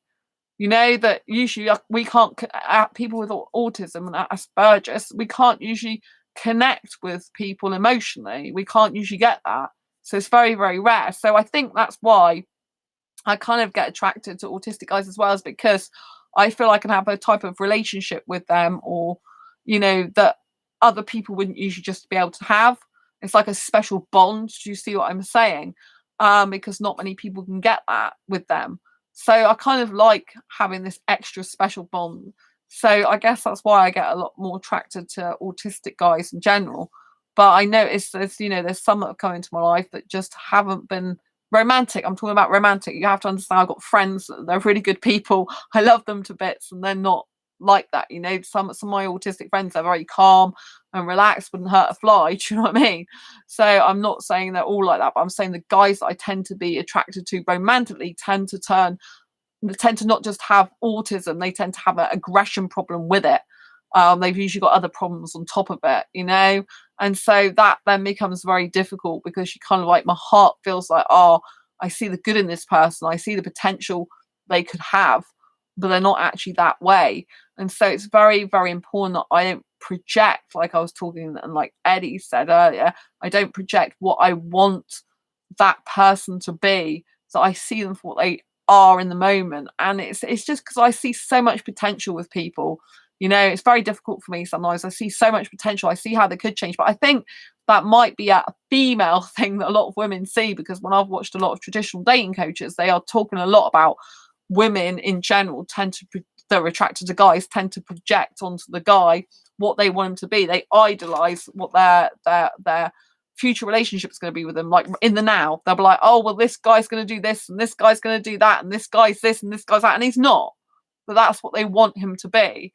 And so I think in the past I've done this quite a lot, and so I'm trying not to do it. It is hard sometimes, because I do see the good. I always see good qualities in guys that aren't good. And I think it's just like a reflection of the type of person I am. I can always see good in people, usually a lot of the time. And I just have to think, yes, Sandra, okay, that person might have a few good qualities, but overall they're no good for you. So just don't go down that rabbit hole. Just don't carry on with them. Don't give them all this time, because you need to find the person that's right for you. And that's what I would say. Don't spend your time on people that are wrong for you when you can spend time with the people that are right for you. So this, if you got friends in your life, like I said last year, I let that friend go in terms of seeing them in person. That was difficult for me, because I wanted to see them because I cared about them, and because they helped me through bullying when I was a kid. But I let them go. I told them in a message how I felt, and I let them go. And that was one of the best things I'd done. That was like the last person in my life, from my past, that I saw, because I kind of did feel like I should see them because they've done so much for me in the past. But I mean, I've helped them out as well. They lost their partner very young, and I helped them through all that. So I was glad I was there for them. So it was kind of like, if you want to say it's evened out, now it is. But I mean, I just felt like I did feel like I owed them so much. Do you know what I mean? which I guess now where if you talk about owing, I don't like talking about owing people things, but I just felt, I felt because they'd done all this good stuff for me when I was a kid, they were the only one that stuck up for me by being bullied. I just felt like I owed them so much because I was so grateful and happy that they did that for me. You know what I mean? So, but I've let them go, and I feel better because in the end I felt you're just doing yourself an injustice, Sandra. You're not self-loving and self-caring about yourself as much as you should be. Your self-worth isn't good in this scenario. This person, I think 3 times they said they were ill and couldn't see me at the last minute. So I knew then that it's pretty obvious they don't want to see me in person anymore. They did say it's them. They said they like it with all their friends. They said they got too many family commitments, and that's the way it is. And I'm like I said, I'm still connected on Facebook. I can still have them. I can still be there if they ever need me. But at the end of the day, because they're not a horrible person, they're a kind person, a kind-hearted person. But but at the end of the day, I felt better for letting them go in that close friendship way because they weren't really being a close friend anymore. It's just my holding on to the past I needed to let go of. And so now I don't have that anymore. I have the freedom now to just have friends that mean so much to me, a lot to me, that I really, really care about. Obviously, I have like a wider scope of friends, but they're not friends like as in close friends. Like Sam's my bestest friend. Andy, we've both got Andy as our best friend as well. And I've got Debbie, who I've been friends with since 2012. Debbie's very different to me in some ways, but I know that she really cares about me, and it's lovely. Yeah. I'm missing her. So yeah, it's it's up to you in your life to start noticing patterns of bad behavior. So if you are the type of person that does fall in love or fall for someone, then you've got to recognize that. Sam, and you mean a hell of a lot to us too. Best friend I've ever had. Oh, I love you so much as my friend. Thank you, Sam. Yeah, your best friend I've ever had, I think. I mean, you're incredible. You're amazing. I mean, I had Debbie as my friend before I met you, so I just think but I know you look after me so well from afar. You're amazing, and I talk to you far more. You're the person I talk to the most out of everyone in the world. Thank you. Oh, it's really sweet. It's really, really, really sweet. Really sweet. Thank you. It's really kind. But yeah, so it's really important that you meet good quality people like Sam, and you meet really good quality people in your life, and I just think that's so lovely. Just loving that moment. Oh, so nice. So it's really, really important that if you're a person who does fall for the wrong person, that you recognise as soon as possible that you notice these patterns of behaviour, and that you just think in your mind logically. Try to let logic take over, not your heart. Right, because lately I met a guy recently and I'm really aesthetically attracted to him. I couldn't stop thinking about him because I'm really aesthetically attracted to him. But I'm like, no, he's not the right person for me to be in a relationship with. He's far from it. Do you know what I mean? So it's like, stop thinking that way. But you have to cut yourself some slack. You're gonna fall for the wrong person sometimes, or be attracted to the wrong person. But it doesn't mean to say you're a bad person. It just means to say you're not doing yourself any favors if you recognize that person's bad to be in a relationship with, but you carry on pursuing them, or you actually think somehow they're going to miraculously be good for you to be in a relationship with, because they're not. So you have to let them go. Do you know what I mean? Which can be really difficult if you've connected, felt a connection with them.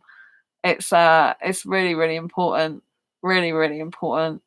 And so just recognize these patterns of behavior, try and act logical, think logical, and know that you are not responsible for any other person's actions. They are responsible for themselves, and you're responsible for yourself. And with that token as well, you need to know that you are responsible if you do get into a relationship with a person who really deep down inside instinctively is a wrong person for you to be in a relationship with.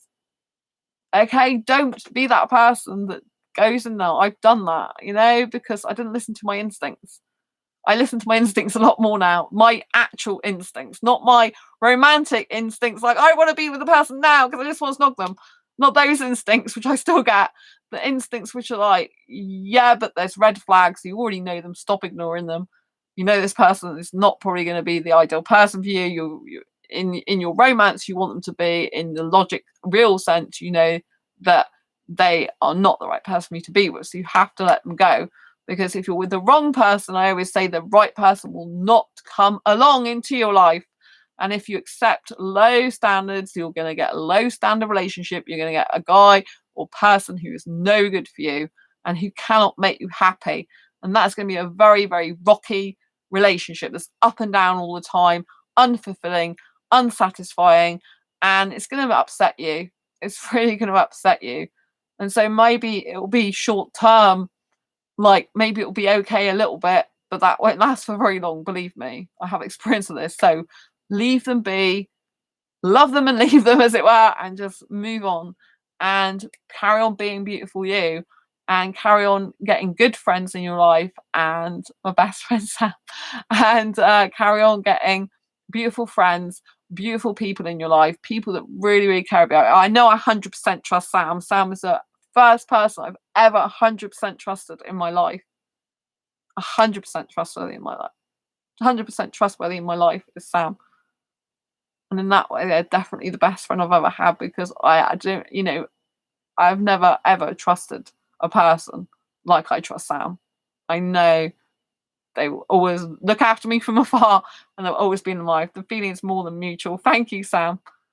Sam's the only person. I was thinking that today. I tell you what, potential boyfriend's got a lot to live up to. When my best friend Sam, right, I trust them more than anyone in the world. It's going to be very hard for a boyfriend to live up to that. And I can't get a relationship with a guy who can't live up to that, because it would be having less than I deserve. So I don't know if it's ever going to happen, to be quite frank with you. I live in hope that someone can equally match the trust I have in Sam, but it's going to be hard, I tell you, because I never, I haven't ever trusted anyone as much as I trust Sam. No best friend I've ever had as much as I trust Sam. Like 100%. 100%. I haven't had that before. And so, yeah, if a potential boyfriend comes along, I'm like, can I actually trust this person like I trust Sam? And usually it's like, no. I mean, obviously I don't know them, but I can usually, because I've got such a high standard now with Sam as my friend, a boyfriend comes in, I'm like, this guy comes nowhere close to the trust I have for Sam. And I'm like, it means they're no good for me. Do you know what I mean? So it's going to be really difficult for me to find a relationship, but then I can't have lower standards, because unless you can 100% trust someone in a relationship, you can't be with them in a relationship, because you're always going to doubt them. There's always going to be this thing where you don't totally trust them and that you question what they do all the time. And, but I don't really trust. I mean, I'm only attracted to guys, do you know what I mean? And I don't really trust a lot of guys in a relationship sense. I have more guy friends. I trust them as a friend a lot more. I get on well with them better as friends, but in a relationship sense, I do not trust. I mean, Sam's obviously attracted to guys. I'm attracted to guys, but Sam is trustworthy in a relationship because they got the same boundaries as me. So in terms of a boyfriend, I need to find a guy that's got the same boundaries as me as well, so that I know that they're not gonna stray and be untrustworthy, and that I can be safe no matter where they are, what they're doing, that they're still in a relationship with me and not going after some other woman. Do you know what I mean? So, it's going to be difficult to get that person, I think. I think there's very, very rare people these days that are 100% honest. Even some of my friends that I've come across, these friends loosely in this sense, even they are not 100% honest, I found out, and it's kind of like, really? You're such a kind-hearted person, why do you not tell the full truth? And I haven't understood that. I've been surprised. Nothing really shocks me much these days, because I've heard a lot of stuff, believe me, in my life. But it's kind of like, really? I'm surprised to hear that, because I guess I'm so honest. I think that other people will be like that, or live in hope that other people are like that. But so far, Sam is the one that's 100% honest. So like I said, a potential boyfriend's got a heck of a lot to live up to, because I've got that standard that I require in a friendship. Obviously, I need a romantic relationship with some guy. But, it's very, very difficult to get. there are not many people like that who you can totally 100% trust, you know, who's straight down the line, says their things, you know, who's kind and caring and keeps in touch, and just a wonderful human being. Like Sam's a really wonderful human being. I'm blessed that I've met them in my life, you know, very, very blessed, you know. And so, you know, it's going to be difficult for me, but at least I know now that I can get people as friends in my life that do well, particularly one, Sam, that can live up to that standard, if you like, and more than that standard, excel my expectations and standards, if you like, you know. So I know it's possible. So if a guy comes along and says, oh, your standards are too high, I know they're talking bullshit. It's just that they can't meet those standards, because there is someone who, yeah, it might have taken me a long time to have that person as a friend in my life. It might have taken me years to find that type of friendship, but I know it's possible. Do you know what I'm saying? So it must be possible to get that in a relationship. It must be possible, you know. It's just probably going to take a long time, but I know I can't accept any less, because I would just be stupid. I look at situations now where guys come into my life, I'm just thinking, this guy is totally untrustworthy compared to my best friend Sam. How could I be in a relationship with someone that gives me any less than what I'm already getting in a friendship? It would just be stupid. It would be stupid of me. I would be being stupid. Do you know what I mean? And it kind of like reflects back at me, like, why would you even think about that, Sandra? Because unless you just want some kind of non-actual serious committed relationship where you're just having a bit of fun with the person, like sexuals do, but without it being sexual, just kissing or whatever, what more do you want? Because you can't have the type of relationship we want with these type of guys that aren't trustworthy. You know what I mean? Because they're not gonna be good for you to be in a relationship with. They're just gonna tell you lies. They're just gonna go around your back. They're just not gonna share their secrets with you. They're just gonna not be a good person. They're not really gonna genuinely care about you, you know. And so but it's good to have good quality friendships, because then you're more likely to get better quality relationship for yourself, because you'll know the standard that you want and expect someone or some people can live up to. And so therefore you're not wrong. It's just that you have to realize that 95% of the population usually won't be right for you to be in a relationship with anyway. And if you're an asexual person watching this reduces more. You know, we're only 1% of the population, so 5% is only really ever going to be right for someone anyway, which is still a lot. There's still thousands and billions of people, isn't there, on the planet? But there's still going to be thousands and thousands of people that might be right if it's 5%. But obviously, if we're asexuals on 1%, it's kind of more harder for us, you know. And as we're 1% of the population, and the majority of us don't want a sexual relationship or don't want sex involved in the relationship, you know. But don't give up hope, and in the meantime continue having really good friendships, continue developing and growing those, because then you will not get into a bad relationship, or if you do, you'll get out of it very quickly, because you'll be like, this is ridiculous. I'm unhappy, yet my best friend or best friends are making me much happier than being in this relationship. What the hell do I need this relationship for? It's just ridiculous. It's just, let's get rid of it, you know. And so that's how it will be. So, you know, make sure that you keep your standards high, and that you go for what you want in terms of relationship, and that you don't accept second best, and that you keep going and being your beautiful single self until the right person comes along for you. Even though it's hard, it's better to have it that way than to fall for the wrong person and be in a relationship with the wrong person and stay in the relationship with the wrong person. If you happen to make a mistake and get into a relationship with the wrong person, that's okay. You can forgive yourself. It's absolutely fine. Just get the heck out of there quick again. You know, as quick as possible. Just cut it loose. Even though it's going to make you cry probably, even though it might make you really upset and in pain for a bit, it's better to have short-term pain for long-term gain. And the gain is going out of that relationship because it's no good for you. Sam, if only 1% are ace, that makes 78 million asexuals in the world, a little more than the UK population. We'll find them. We will find them, Sam.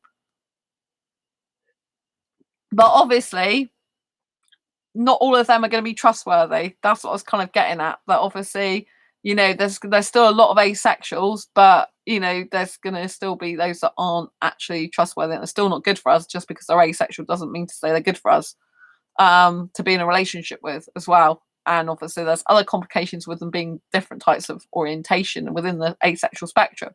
So it does still make it more complicated, you know, but it can be doable. But it doesn't matter if their sexual orientation. Just because someone's asexual, I have to say this, there are asexuals that are still not good to be in a relationship with.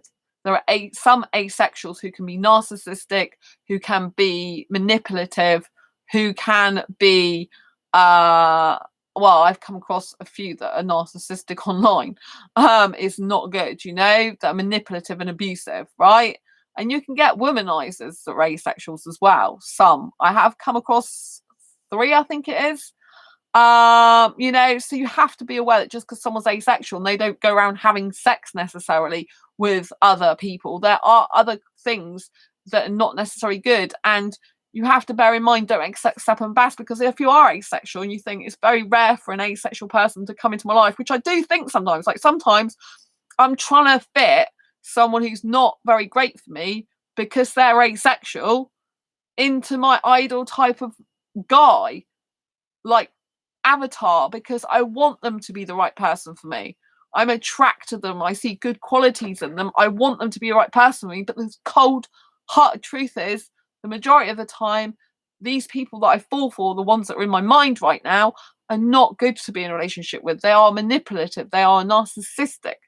They are trying to control the mind. Or they won't take responsibility for their actions, for their life. They think everyone else is the problem, but them, which is narcissistic, basically.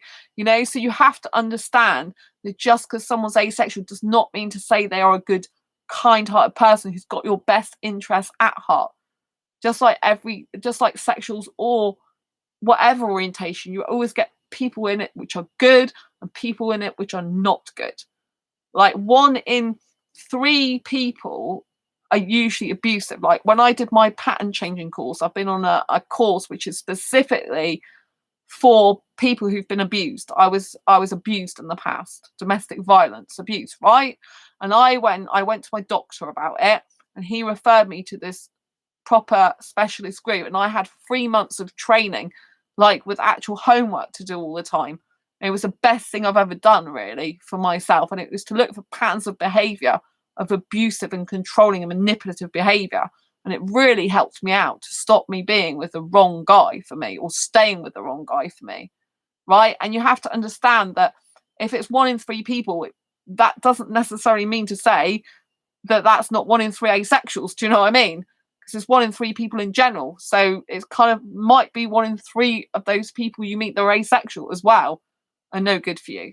Just like it's 1 in 3, in general. So if you think that asexuals are less of the population, there's less of them. But like Sam still said, there's still lots, 78 million. And you think a third of those, like a third basically, are no good for you, that does narrow it down more. And you've just got to understand not to accept a person just because they're asexual as well, and maybe similar to you in some ways, that has abusive tendencies, that gets stroppy, aggressive, starts shouting, starts hitting things, hitting themselves, for example. You don't want to be with someone like this. Do not be with someone like this. If they've got issues, they need to deal with them themselves, and you let them go. You can bring it to attention. They've got issues. They need to work on themselves and go from your life. And when they've sorted out, if you want to have them back in your life, you can do. But they need to really sort out, not, I've had 2 weeks of counselling, I'm cured now. It's like, it doesn't work like that. My abusive ex, he had therapy. I think it was therapy or counselling or both. I think it was therapy. Well, was it counselling? I know where he went. I think 2 years, and it still didn't change him. It still didn't stop him. He had real anger problems, So a lot of aces don't seem to make much effort to find a relationship, even though they say they want one, but we must persevere. Yeah, that is another problem, Sam, within the asexual community. A lot of asexuals don't seem to make much effort for a relationship, even though they say they want one. And I think that is reflective of different things. One is a lot of them are more introverted and don't like to make the first moves. 2 is probably a lack of communication and social skills as well. 3 is obviously if sex is not involved, unfortunately, they don't seem to be as interested in pursuing a relationship. There doesn't seem to be that urgency, sadly, which I've come to realise, which is, I think, very sad thing to say, but it seems to be the truth. And, and I think people don't recognise, like, I've seen good asexuals, obviously I've got them as my friends, but I've also seen guys that I've been interested in that have been asexual and very bad, they have had narcissistic traits. Some of them really bad. I've seen some online that I haven't actually, just from reading their profile and stuff, it's like really bad, because I can recognize all these patterns now. And so, I think there are some out there that asexuals that have some things that are not good about them. They really do need to change. They've got anger issues, they've got personality issues, they've got issues that they think it's everyone else but them. They don't take responsibility for their life. There was one guy a long time ago who messaged me, and he was interested in this woman. He was telling me all about it, and he was saying the way she was, as though she was the problem. I was thinking, she's not the problem, you are the problem. I didn't say that to him. He has, I think, watched bits of some of my videos, but obviously I'm not going to say who it is or go into any detail, but just to say that I knew from where he was speaking about the woman that it wasn't her fault, it was him. And he's got a lot of the time why he can't get a girlfriend is because of the way he is, but he doesn't see it that way. He blames the woman that he's interested in, and he comes from a place of, I would say, insecurity and lack of in his own being. He hasn't worked on himself, and therefore he projects out the fact that the woman's no good for him because she's this, that, and the other. And actually, from what he told me, she's a very high quality woman who's got high standards, and he just can't meet them. And his attitude and behavior isn't any good. Do you know what I mean? And so, I mean, this particular person, I'm not aesthetically attracted to either. I don't think he'd be the usual type that most traditional women would go for, because I don't think she was asexual that he was interested in. But it to me, clearly it was him that was the issue, but he can't see it like that, and so so some asexuals, like I said, it's to say about what Sam said about don't need to make much effort. I think it's for a variety of reasons: introversion, lack of social skills, or communication skills. And unfortunately, I'd say because sex is not involved, they don't seem to be that interested in pursuing a relationship. It's not so important to them. They find someone, which is a bit difficult. And I think some of them, they lack relationship skills and dating skills as well. That's another huge thing. They should watch a channel like this, but I pump videos out all the time and always talking about dating relationships, but obviously then taking the initiative to actually watch them, spend time on them. Like I give advice out for hours that people would usually pay hundreds of pounds to dating coaches for on this channel. And this stuff's readily available. I post it to all my groups. Most people in the groups, they don't even, I don't think, look at it very much. They'll just go buy it probably because it's really long.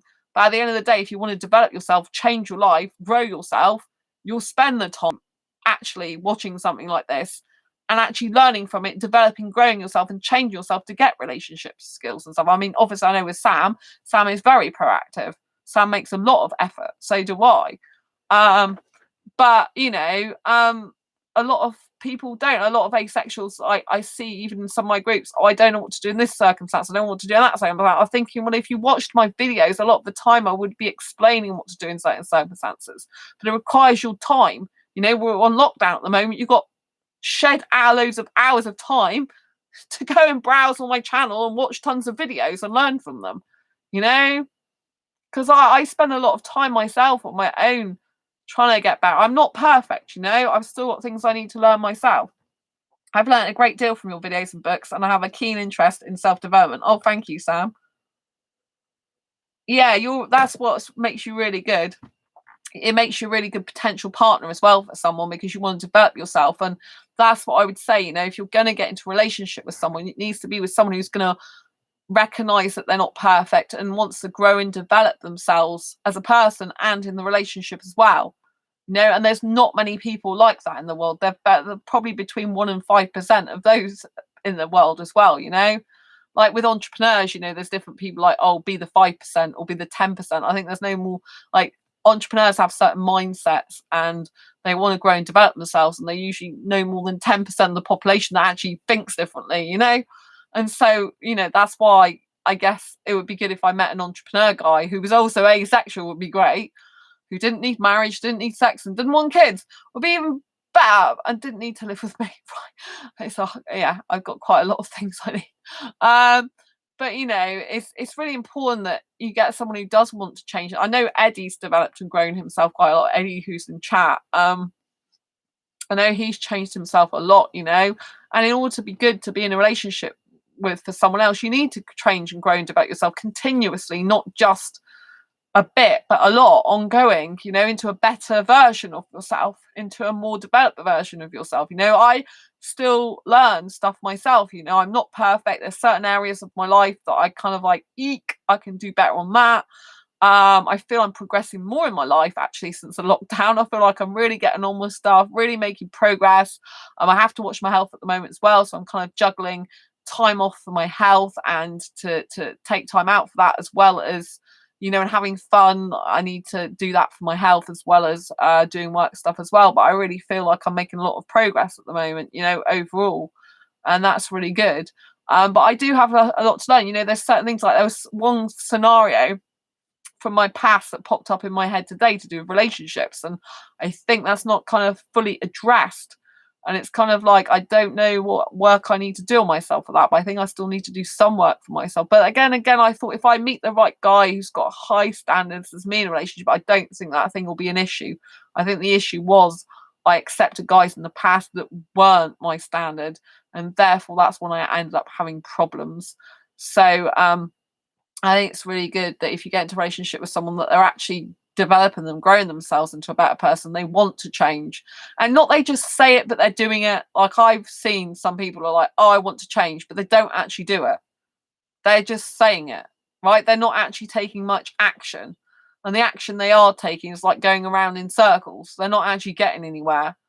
Right, so you need to be making sure that you get someone who's action taking and actually changing, developing. You can see it over a period of time. You can see them becoming a better version of themselves. You can see them learning and developing and growing themselves. You can see them actively doing that, you know, not just them saying I've changed a lot, I've done this, done that. You have to actually see it for yourself and feel it. You know, I know that I've changed myself a lot. I mean, I sometimes have the old version of my mind trying to take, I won't let it. Like, I know sometimes in my head, certain scenarios pop up and my old self decides it wants to try and speak to me. And I'm like, I know where that leads. I'm not letting you take over my mind. Thanks for sharing. Bye. Off you go. Go away. You're not me anymore. I'm not having you, because I know that what you're saying is not a good thing. I've learned from my bad past behavior myself, because obviously I had things that I needed to improve on. When I say bad behavior, I wasn't like nasty to anyone or hurtful to anyone, but there were certain scenarios that I ended up being in that weren't healthy for me, and therefore I acted accordingly at the time in a way that was unhealthy back, shall I say. And so therefore, like, in certain scenarios pop up that are similar to my past, I then have to recognize that this is a different scenario, different person, and that behavior I had before was unhealthy back was because of the situation I was put in, but I'm not in that situation anymore, so I don't need to behave like that. I can behave accordingly to how I am now. And so that's the power of changing and growing and developing yourself, is when you can recognize that you have the power within you to choose how to live your life now, regardless of your past. It doesn't, you know, you can let the past go and truly let it go, and, you know, use your mind for goodness now and your heart, and forgive yourself for things that you might not have been so great at in the past, and maybe, you know, you were not good or healthy in the past for yourself and others, maybe in certain circumstances. Let that go and just be the new version of you, and keep the new version of you that's working and that's good, but anything that's not, develop and grow and change that too, right? Anyway, it's been an absolute pleasure talking to you. Lovely to see you, Sam. I can't wait to see you later tonight. Lots of love to you, and lots of love to Ellie. Thank you so much. And I know Ben was here early, so I really, really appreciate you being here on this stream. I know I streamed quite a lot tonight, but I really think I had a lot to say about this issue. I think it's really important that you get a good person for you, good person to be in a relationship with, or good person to be in a friendship with. It's very, very essential to the health of your own well-being and life. So appreciate you being here. If you did like this video, please give it a thumbs up. Thank you so much to all the people who've already given it a thumbs up. I really appreciate you from the bottom of my heart. I'm so happy to have you as part of my community here. I love you loads. I know the people in my community here, you want to develop yourself, you want to change, you want to grow and be the best person you can be, and I love you for it. Bye, Sandra. See you later. Bye, Eddie and Ben. Yeah, see you later, Sam. Lots of love to everyone else as well. And don't forget to hit the subscribe button if you haven't already, and hit that bell icon, because if you don't hit that bell icon but you are subscribed, you will not have notifications of when I go live. Like now, you can talk directly to me in chat, so hit that bell icon right here, right now, and don't miss another episode. I'll see you on the next video or live stream. Until next time, racial quirking and each other's. Love you lots. Take care. Have a good day or night wherever you are. Bye bye.